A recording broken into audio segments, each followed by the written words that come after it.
तुर्बत के government boys high school कोशकल्लात में सालाना स्पोर्ट्स वीक का इफ्तिताही तकरीब मुनक्किद हुई, जो स्टूडेंट्स ने जोशो खरोश के साथ हिस्सा लिया। तकरीब के मेहमान खुसूसी मकरान मेडिकल कॉलेज के डिप्टी प्रोजेक्ट दास कासिम गिचकी थे, जिन्होंने स्पोर्ट्स वीक का बाज़ाबिता इफ्तिताह किया। इस मौके पर मुख्तलिफ खेलों के मुकाबले शुरू हुए, जिनमें क्रिकेट, फुटबॉल, वॉलीबॉल, रस्साकशी, दौड़ समेत दीगर खेल शामिल हैं। इफ्तिताही तकरीब में स्कूल के हेडमास्टर लियाकत अली, मुराद बख्श, मंसूर, मकसूद, अब्दुल अजीज, मुल्ला सहराब, फरीद, सुहेल अहमद, शम्स अली, वारिस बलोच के अलावा तलबा की बड़ी तादाद ने शिरकत की। तलबा ने खेलों में अपनी भरपूर दिलचस्पी का मुजाहिरा करते हुए मुकाबलों में हिस्सा लिया।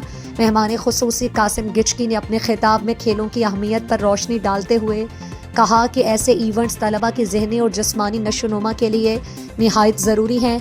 उन्होंने स्कूल इंतज़ामिया की काविशों को सराहते हुए कहा कि स्पोर्ट्स वीक का इनेकाद तलबा को मुस्बत सरगर्मियों के जानिब राग़िब करने में मददगार साबित होगा। स्पोर्ट्स वीक के दौरान मुख्तलिफ मुकाबले जारी रहेंगे, जिनका एहतमाम इनामी तकरीब के साथ होगा।